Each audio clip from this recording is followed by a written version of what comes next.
everyone, and welcome to this open seminar hosted by the Institute of International Affairs and Center for Small State Studies here at the University of Iceland in cooperation with the EU Info Center. My name is Pia Hansson. I am the director of the Institute of International Affairs, and it will be my pleasure to be your moderator here today.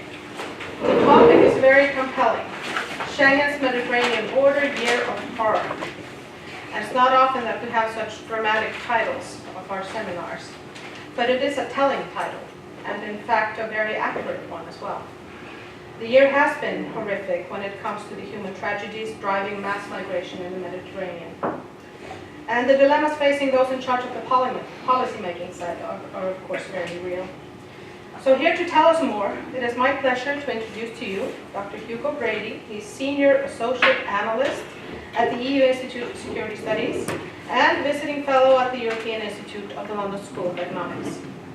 Hugo writes on the future of the EU's Schengen area of passport-free travel, which is dependent on member countries agreeing effective common approaches to both migration and security policy. He has published reports on counterterrorism strategy, the development of EU migration policy, and collective European efforts to tackle international organized crime, including through better cooperation between prosecutors and police. So some of his previous publications include Britain's 2014 opt-out, Why It Bodes Ill for Cameron's EU strategy, and Cameron's European own goal, leaving EU police and justice cooperation. Another one worth mentioning is Saving Schengen, How to Protect Passport-Free Travel in Europe. And he also actually showed me a few of his, that's the very recent publication, so maybe you can take a look at that if you're interested in also available on vinyl. Exactly. Dr. Brady will speak for about 20 to 30 minutes, and then we have the possibility of some good discussions following that. So without further ado, the floor is yours.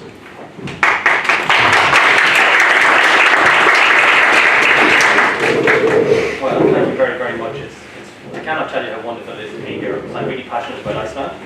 So what Pete didn't say is that Dr. Brady is also on holidays. And I'm here to, I try and get here at least once a year, so I often thought it would be fun to come and do a seminar here, so thank you very, very much for the invitation. And I'd like to start with two apologies. The first one is that my Old Norse is not what it should be, so I thank you for the honour of being able to address you in my own language. Us English speakers tend to forget that, so we have a privilege. And the second thing is that my attire is perhaps not what it would normally be if I was giving a talk like this, but I decided not to compromise my jacket. So yes, I'm here to discuss something that's not really easy to talk about sometimes because it involves so much human tragedy. And that is the fact that this year is probably the highest ever death toll of migrants trying to cross the Mediterranean in an attempt to reach Europe in search for a better life. Now there are many, many factors that are driving that, this unprecedented maritime migration by sea. And I want to start that even though I come from the EU Institute for Security Studies, for me immigration is not a security issue. Uncontrolled immigration by sea, where lots of people can die, which fuels an entire industry, human trafficking industry, that itself is becoming an oppressive force in the Middle East and North Africa. That for me is a security issue. Also the links between, you just take one diaspora, the Eritrean diaspora. So Eritreans are fleeing life in Eritrea at the rate of 4,000 young people a month. Because there's an oppressive military regime there, and they live in a society of kind of social malaise. And they even tax their migrants. If you try and escape, the government finds a way to tax you to keep money coming in. And that's been happening since I started in this business in 2005. And I remember headlines of 50 to 60 people, traveling, crossing the Mediterranean, in little dinghies, and this is considered a big problem then. This year we've had almost 160,000 people that we have detected, and a large number, as you see from the slides, are Eritreans. The Eritreans then, of course, live in Europe as undocumented migrants, where many of them turn to organised crime, just as what happened to the Italians in the United States, because they don't have any status, they don't have access to the labour market. They came in an illegal, irregular way to start with.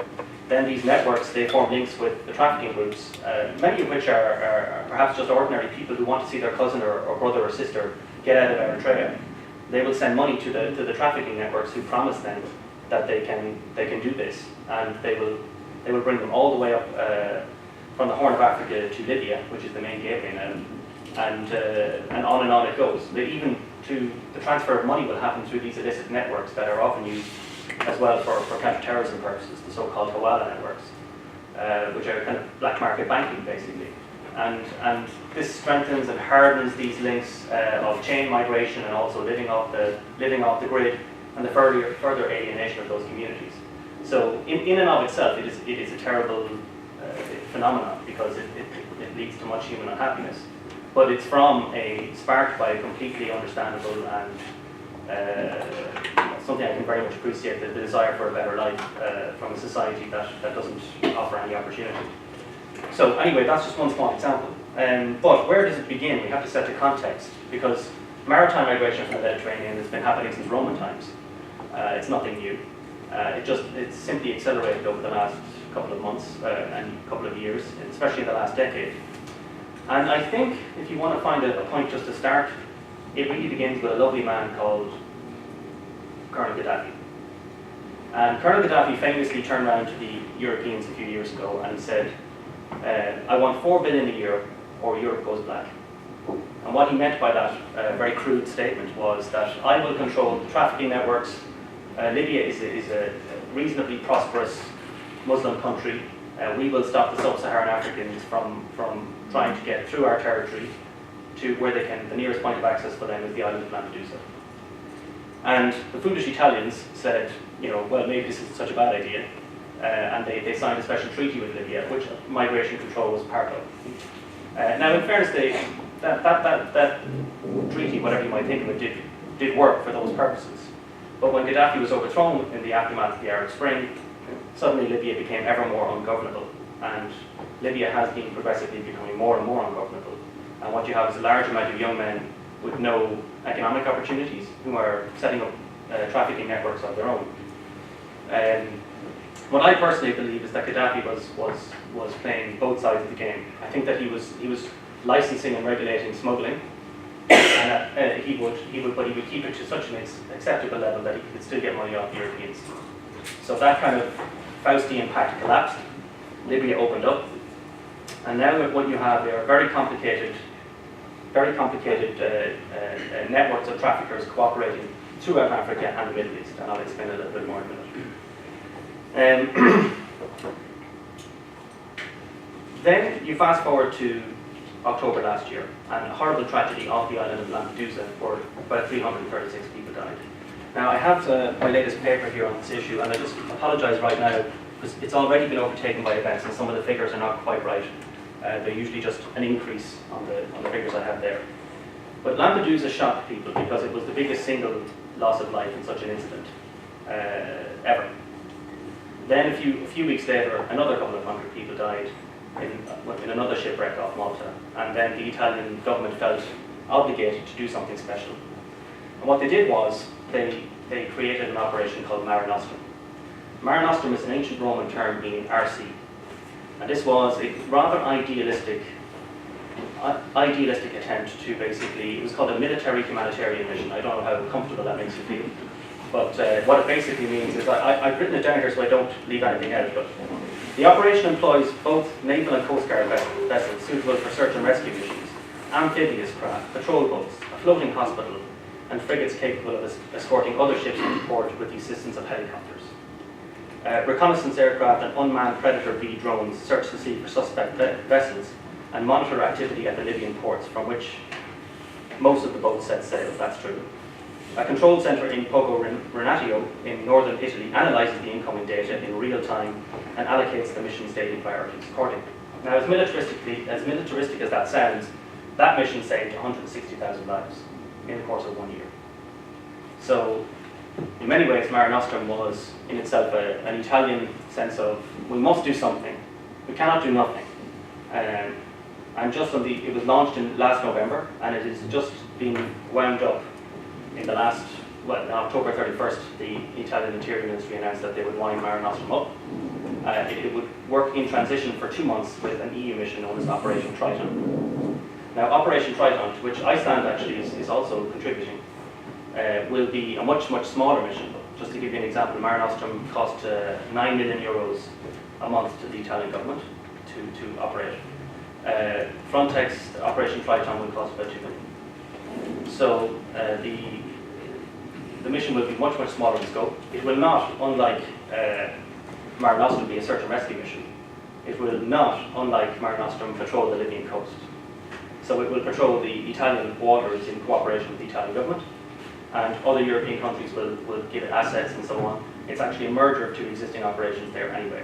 So in reality, Mare Nostrum is being withdrawn, and nothing will really replace it. So that's the main issue with Mare Nostrum. Changed everything because its deployment coincided with a number of geopolitical elements in Northern Africa and the Middle East, which sort of made everything much, much worse, far more quickly. The main factors behind the spike that happened in the last year are no secret. Conflict in Syria, Libya, Iraq and Palestine, as well as Nigeria, from where flows are increasing fast. I think Nigeria might be a future source, major source of an issue as regards irregular migration by sea. I think that in about 20, 30 years' time, Nigeria will have the same population as the United States. So there's some serious issues there. Humanitarian crises in the regions where all of those conflicts I just mentioned are taking place. The rise of violent Islamism and extremist militancy leading to vast sudden displacements of people. I don't know if you saw ISIS on the Turkish border, but I mean, there was just a movement of 160,000 people just in the space of a week where ISIS were laying siege to a town. So this is a brand new conflict in the area.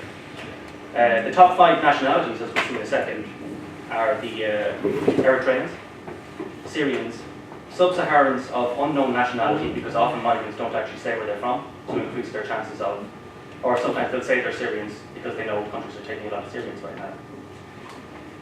Malians and Nigerians. And the Sahel is actually a very important region as regards these irregular flows, because the Sahel is this band that goes right across Africa between the desert and the kind of greenery area, and it's becoming increasingly unstable, including for issues like Islamism. If you take the whole EU border into account, the highest numbers overall are Syrians and also Afghanis, and of course the American military presence in Afghanistan has been winding down. Now I know Obama has agreed to extend it now, but I mean Afghanis are also a big part of the picture. Because what will often happen is that many of the MENA migrants go to Turkey. And Turkey and Libya act like a funnel through which the flows to Europe come. And the traffickers are so sophisticated. Maybe I'll just show you. So this is these are the flows that you'll see here. The first thing is to say that you can see there's an almost 500% increase in the central Mediterranean.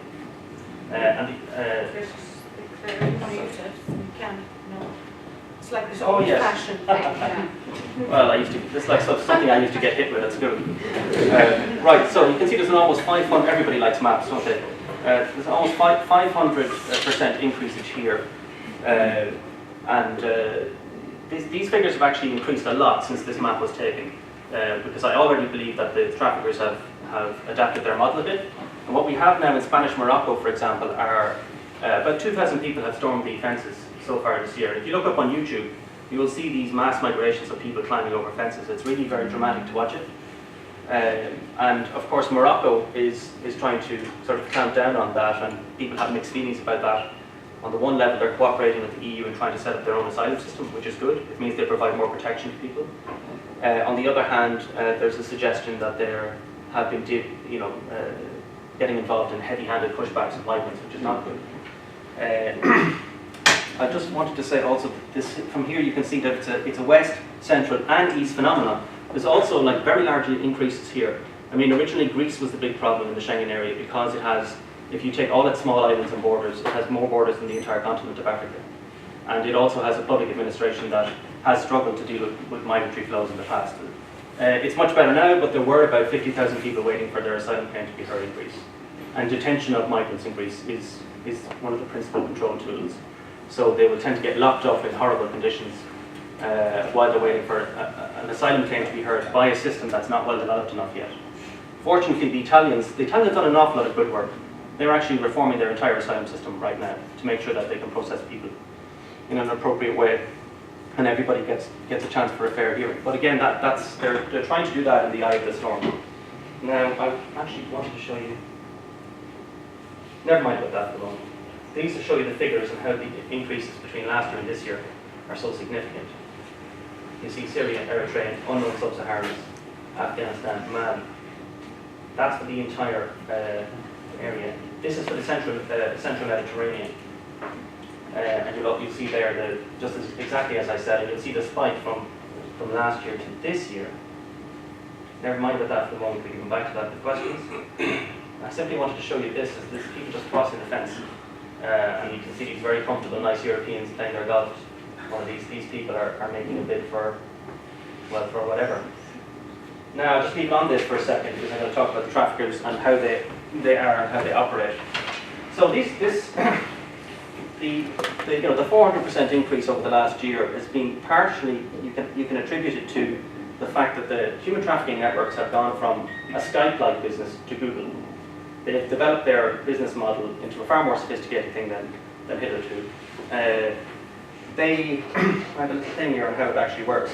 I mean, some offer a travel agency style service, advertising on Facebook and operating collection points in Istanbul, Izmir or Beirut. Then there are flights to Algiers, transport to the Libyan border, followed by an escort to a port, perhaps Zuhara in the northwest of Libya, or even a naval academy on the outskirts of Tripoli. There are dark rumours that they've been using official naval compounds as gathering points for the migrants. So basically that suggests that there are elements of the Libyan authorities who are actively doing this. I mean, in the past we have wondered whether Turkey, for example, it's difficult to know if we do cooperate well with Turkey. Sometimes we do, sometimes we don't. But it has been suggested that there's industries in Turkey busing migrants to the Greek border a few years ago. So the service, as you can see, can cost anything from 5,000 euros. I mean, 5,000 euros simply to go from a Greek port to a Turkish port. It's incredible.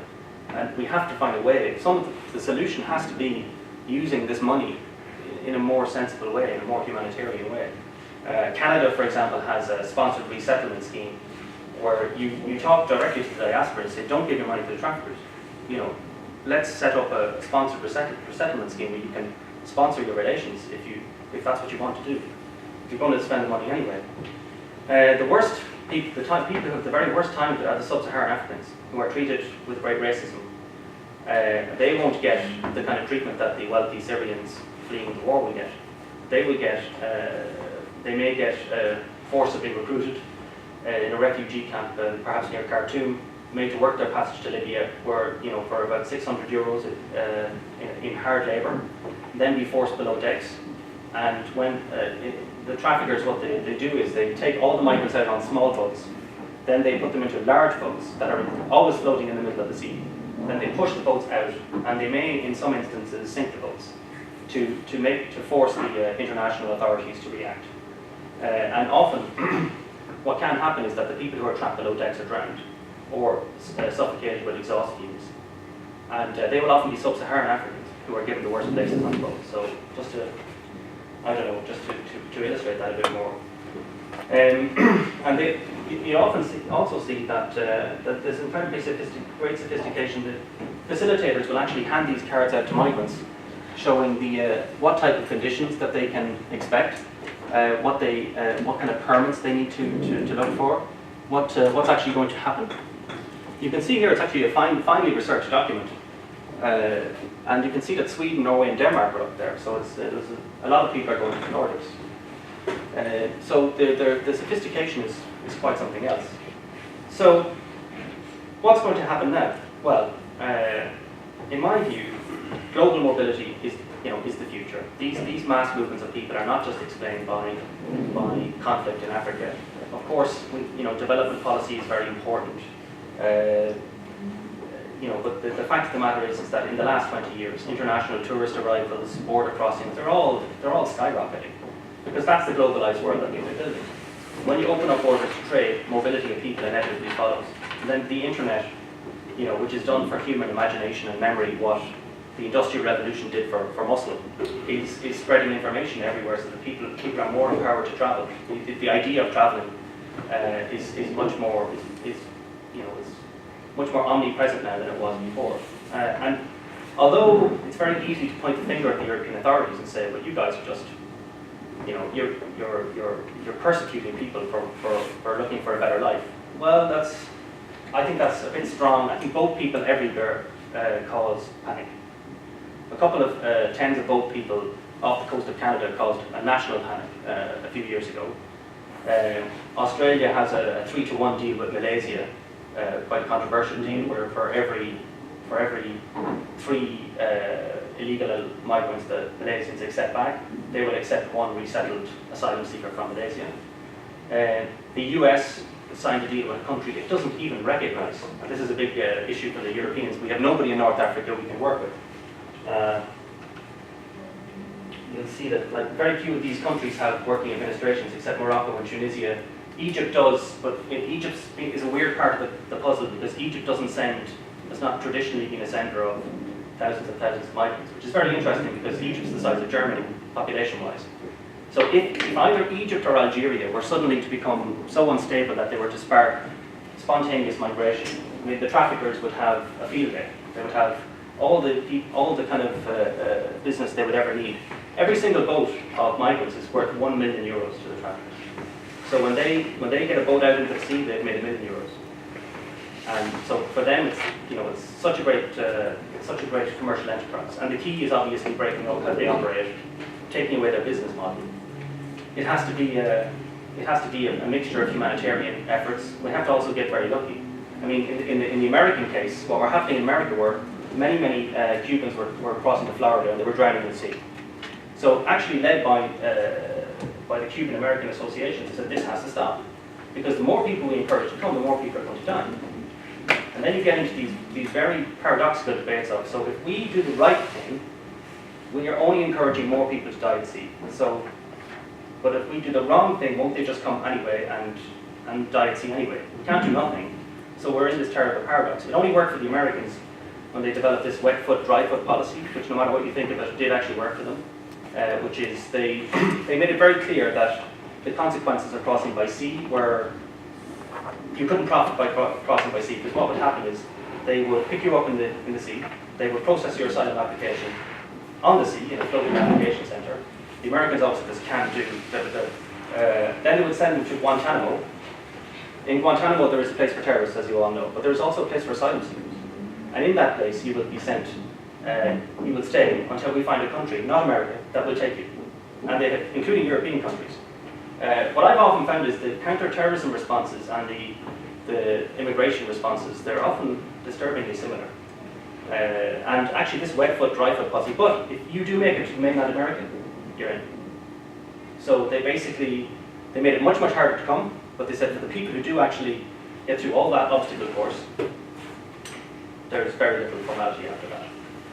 And Cuba actually cooperated with that policy. They have an agreement signed with a government they don't even recognise. Now, the Europeans could never ever do that. Number one, because I just don't think that we're cut out for that sort of thing. Number two, we don't really have any governments we can cooperate with like that. You have to have the country that you can send people to. Also, there wasn't this vast international, let's say, organised crime rings of smugglers facilitating it kind of from Cuba to Panama, to go around by San Francisco. Like they didn't have that kind of elaborate. It was you were dealing with one nationality, one government. Here you have the world's highest standard of living, plugged into the Eurasian landmass, surrounded mostly by unstable developing countries with burgeoning youth populations that are, have huge rates of unemployment. So this is an issue that's going to be with us for a while to come. Now, I want to close down here so that we can have a little bit of a chat. But anyway, I'll just tell you about some of the responses that, very briefly, that they've been considering. Well, one very simple response is to try and just get rid of the boats. Apparently the boats are very expensive and hard for the smugglers to obtain. So they're trying to impound all the boats that, so that they basically just can't leave. And they do this in West Africa. They stop them from actually leaving. But then you're messing with people's human rights, you could argue. But then the other side of it is that you're saving their lives by not letting these unseaworthy vessels put out. Europol, the EU's police agency, has opened a file called a checkpoint on traffickers and smugglers to try and understand better how they work. We'll have to work better with Tunisia, which is reasonably stable and has a working coast guard. And many of the traffickers are either Tunisian or related in some way to Tunisia. They're operating in some cases from Tunisia. So we have somebody we can work with there. We're working with the Moroccans, and we have various types of agreement with them now on visas and so on.